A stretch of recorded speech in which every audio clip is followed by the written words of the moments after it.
Sananda, watch the movie play out. I am Sananda. I come to be with you at this time, in these special times that you are approaching now. Know that everything is indeed shifting at this point. Timelines are shifting. Life itself is shifting. And you are a part of that shift. Even though you may not feel like it at times, even though you may feel like you are certainly back within the third-dimensional matrix, being a part of that, going about your everyday lives, and in many ways, like others across the planet, that are oblivious to even the fact that they are in the matrix. But you yourselves know that you have moved beyond that, and at times you are certainly beyond that. There are times when you are indeed walking in the fourth and fifth dimensional expression. There are times when you can see that overlay of the fifth dimension, and you can reach for it. It is right there in front of you and you know it. You feel it. You feel it deep within you. Not sure sometimes where that feeling comes from, but it is there nonetheless. You wonder, why am I feeling so good? But why wonder why? When you can just be in the moment, and feel good. Do not be concerned about where that came from. Just be who you are in that moment. You will find that more and more, as you do this, you will be in that moment. You will be in that fifth dimensional expression. You will be a part of the fifth dimension, moving closer and closer to your full ascension. Know that you are in the process of ascension now. There are many things happening within your body, within your bodily structure, that are moving you closer and closer to that ascension, and certainly within your consciousness. As your consciousness continues to rise, as the vibrational frequencies all around you are raising the consciousness of man, always though it does not appear that way, but it is indeed doing so. You are moving forward each and every day, each and every moment. So trust that. Trust in the plan, as you have heard many times. The plan is God's plan for this world, for the earth. It is a universal plan that has been in place for a very, very long time. And you are in the process right now of the culmination of this part of the plan. So as you look at this more and more, as a movie playing out, as you have heard many times that we have said this and many sources have given this, watch it as a movie playing out in front of you. Because if you do that, then you are not attached to the results of what occurs within that movie. You are just watching it, knowing that at some point this movie will come to an end. And of course, when there is an end, there is always a new beginning. And the new beginning is your ascension. So many wonder, will there be a major event to occur? Will something happen to, as you have heard, trigger the next phase? But I will tell you now, as Sananda, the next phase has already begun. You are already in it now. And yes, there will be triggers. But various triggers that will occur are in the process of doing so, and you will find one day, when you awaken in the not-too-distant future, that one of those triggers has gone off, which will lead to the next one, and the next one, as the domino effect. And this is in process of happening now. So sit back. My friends, sit back. Watch the movie, watch the play out in front of you. Do not become involved in it, or attached to it. Just let it be what it is. You will find that you will be in the right place at the right time in the right moment, to be about your mission, which you came here to do. Each and every one of you came here for a reason, came here for a mission. And that mission is about to open up in front of you more and more. Some of you have already begun that part of the mission, the part of the mission that led you to the end of this movie, and the beginning of the continuing journey of your lives. I am Sananda, and I leave you now in peace and love and oneness.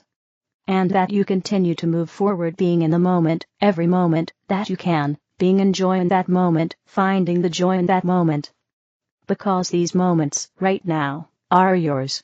Our mistaken ideas about what makes us happy. Most of us are operating on mistaken ideas about what gives us happiness, and these errors are costly. Think about how you normally spend your days, and then think about whether that's making you happy. Now think about the cost to your health and long-term happiness. Let's give a few examples so you can see what I mean. Social media. If you spend a lot of your time on social media, perhaps for its entertainment value or distraction from things stressing you out, notice if this leads to better or worse happiness and mental health. For many, it leads to worse mental health and less happiness, and has huge opportunity costs. TV, YouTube or other entertainment. Same as social media, it usually has diminishing returns on happiness. 10 hours of TV makes you less happy than 1 hour of TV, and huge opportunity costs. Work. Our hope is to get a lot of work done, to clear things out, so that we'll have peace and feel accomplished. This, of course, never happens. There's always more work to be done, and our lists and inboxes are never clear, or at least, not for long. Email/messaging. Chances are, you spend a lot of time responding to people.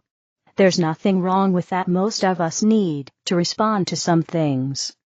But the drive to constantly respond comes from fear, and no matter how much you respond, it rarely leads to happiness or long-term benefit beyond responding to the essentials. Shopping. Next time you have the urge to impulse buy something online, pause and ask yourself what you're hoping to get out of that purchase, beyond the item itself. Sometimes the purchase is an absolute necessity, but mostly we're hoping that buying this thing will give us a certain feeling, without knowing what the feeling is that we're hoping to get. If you figure it out, ask yourself after the thing arrives if it gave you that, and then if it did, notice how long that lasts. Buying something rarely leads to a long-term gain in happiness, and often not even a short-term gain. Eating. Of course, we have to eat. And there's something pleasurable and wonderful about good food.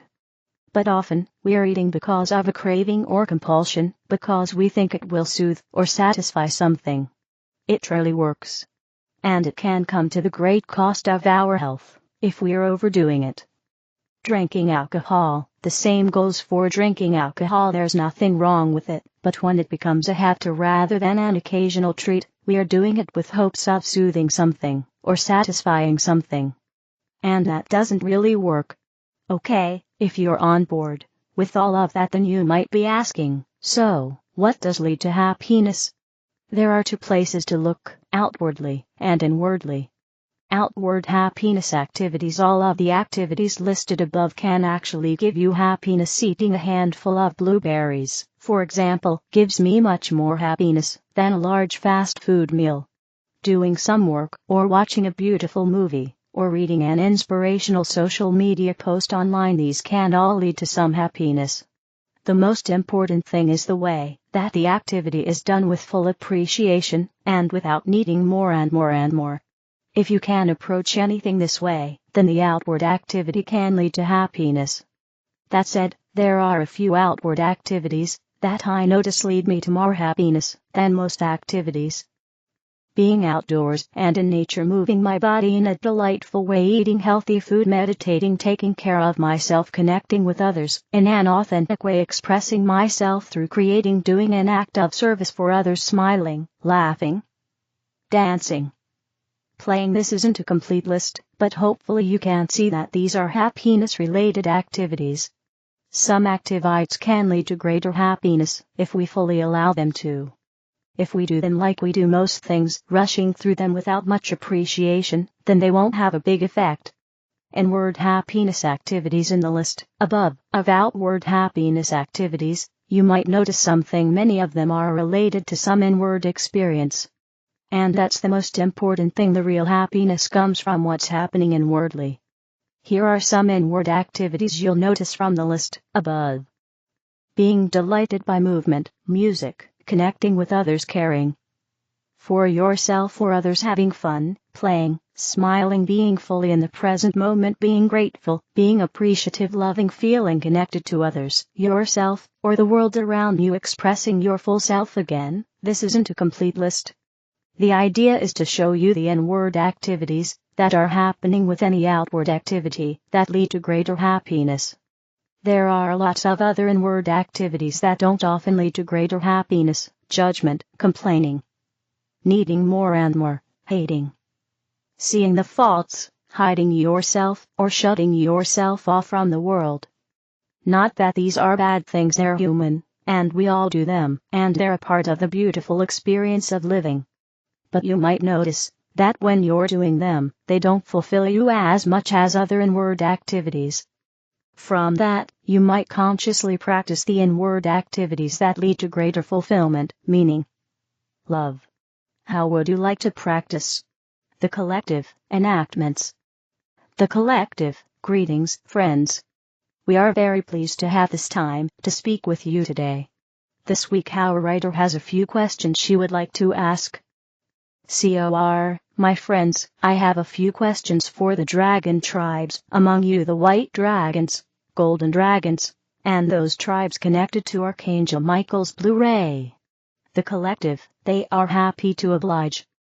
Thank you, dragon friends. I understand from the White Knights of the Ashtar Command, the two who are allowed to speak openly on these matters, that every single White Knight of the Command is focusing all their work now on getting NESARA fully enacted and announced. Can you give us an idea of what kinds of obstacles they are plowing through, or what new constructs they are creating? And how are the dragon tribes assisting with that? The dragon tribes, greetings to all. We are able to relay that which we are permitted to share, and no more. There are several million white knights working all over the earth, inside the earth, and from aboard the ships. All are in heavy work phases now, as they release thousands of years of dark etheric mechanisms from Earth's vibration and humanity's consciousness. This is in part so that when NESARA is enacted, it will be accepted as true and real. And also so that right before it is enacted, and you are in the very immediate preparation stages now, human energy forms are open to it. Accepting that it can occur, and being willing to hold it on a higher self level, as a reality for your world. You are, in a sense, collectively calling out for NESARA even before many people consciously know it exists. The stakes quite considerable adjustment, and raising of frequencies of all of humanity. Particularly that which is steeped in despair, with earth-based trauma having pushed many people's spirits to be somewhat beside their bodies, and not quite in them. It takes considerable energy work to shift many millions from a place of complacency, in the sense that they feel Earth life is lost, as far as any improvements that might occur to the average working person's life, and that no real change is coming. They are used to picking up whatever slight crumbs that might come their way, a bonus at work, winning a bit of money, a tax refund, yet expecting not even that for the most part, and feeling the smallness of these wins when they do happen. And so, their hearts must be opened, and their spirit minds made ready to accept that something tremendous can occur, and for all. For the entire planet. Most of the White Knights are tunneling through ancient forms of opposition, including high technology created to block rises in consciousness, and old spells that must be broken, old life forms and spirit presences that must be ushered off the planet and barred from returning. They also face the newer forms of opposition, precarious forms that were set in place to cause destruction should NESARA come near to fruition. None of this opposition can withstand the uniformity of resolve that the Ashtar Command and its friends, including all of you, represent, or that Archangel Michael and the forces of light present. None of it is winning the old forms of resistance to change, and yet the hearts of humanity must continue to be opened so that the higher consciousness of the majority not only opens to NESARA, but welcomes and expects it. So many of us just feel so exhausted most days. And also, as if we are not quite present like parts of us are elsewhere. The dragon tribes, and so they are. Rest more, as you are able. Great work is being done. And much of it, by all of you. You are all of you now acting as Samwise, carrying Frodo up the mountain, to toss the ring into the fires, to begin again. But how to create the shift you describe, when so few even know that NESARA exists? Dragon tribes, we assure you, so many of you as light bringers and starseed have been working so hard to open up the feeling of awareness in your fellow human, that on a higher level, you cannot see anything but the new higher forms of light. They are not only on the horizon, but breaking forth now in your world, quite visibly, and this affects all humans, outer circumstance, all vibration. We have traveled to many worlds and dimensions in this universe, and believe us, the shifts we see occurring on Earth now are astounding in their magnitude. And so, our work consists of assisting all of you as you work in the etheric as your higher selves. Each in their own way is moving rays of higher light into group and individual consciousness, and into Earth herself. Her own vibration continues to rise. Your Sun Sol's rays have never been more powerful.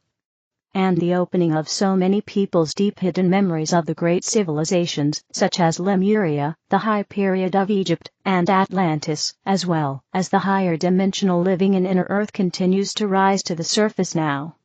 It is reminding humanity, yes, you have been this powerful, this intergalactic, this awakened. It returns to you now, many times over, yet at a rate at which you can integrate these light codes and remain stable in heart, mind, and body systems. We are aware that many of you despair, feeling any SARA may never occur in your lifetime, or at all.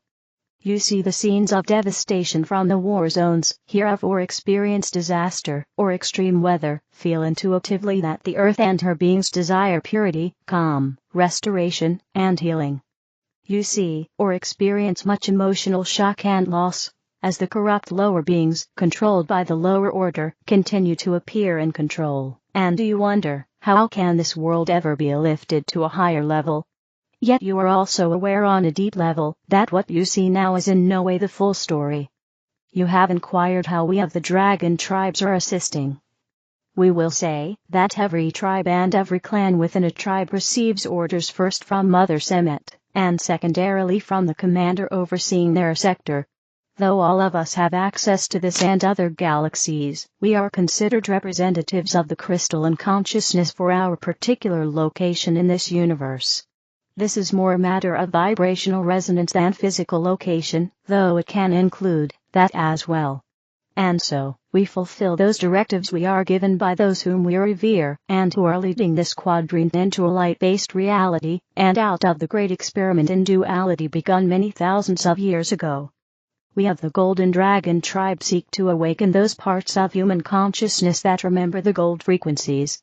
These soul elements are able to locate the sound vibration, and even for some, the energetic language of pure gold, such as was once spoken in pre-ancient times.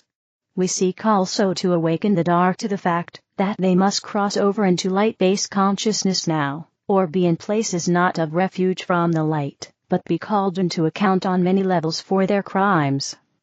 We of the White Dragon tribe clans seek to rebirth the essence and reality of the divine feminine in Earth life, to extend that to all aspects of Earth timelines, and to create new heights in your current fifth-dimensional timeline that once more honor and celebrate the divine feminine in all of life. All of this and other work we create vibrationally, yet our chief ally in all of this is what you, who are known as starseed and light workers, hold deep within you. You are holding the ever-increasing light frequencies and planting them deep into Earth life. We merely amplify it. As all of us in the collective have said many times, you are far more powerful than you can know. Despite this, we understand your feelings of sadness and exhaustion many days. Yet the signs are all there, including the current chaos. That great change, that breakthrough you have cried out for, is already occurring. The unfolding of every kind of blessing is occurring on the planet now, despite the desperate actions of the old order to hold back the inevitable the liberation of Earth and all her beings. And so, we ask that you continue to image any SARA happening, giving thanks, as if it had occurred this very morning. What do you desire to explore, with all your newfound freedom and unending resources? Where shall you travel to, on Earth, or beyond her, out into the galaxies? Whom shall you support in rebuilding their lives, and how shall you first rebuild your own life, and further your own enlightenment? How shall you celebrate? What will that look like? What beautiful colors will you wear? What songs will you sing? In part, dear ones, we cannot do our work without your support. It is you we depend upon for the remaking of your free will planet, and you, who have called us forth. And so, yes, We are here along with you all, tearing down the old and unhappy process, admittedly, as it can look like a very great scene of destruction at times. Yet you allow this, as do all the souls of those involved, to make way for the new. The new earth is not lightly named, as you as light bringers are not lightly named. What you do is you, for this you came. To rephrase the poet's wording. Star. Prepare for celebration, and you shall have much reason for it. The universe awaits your command. And so it is. sorceryofflight.com. The other videos are in the English video playlist. Help me spread the light, click like, share, and subscribe to the channel. Thank you.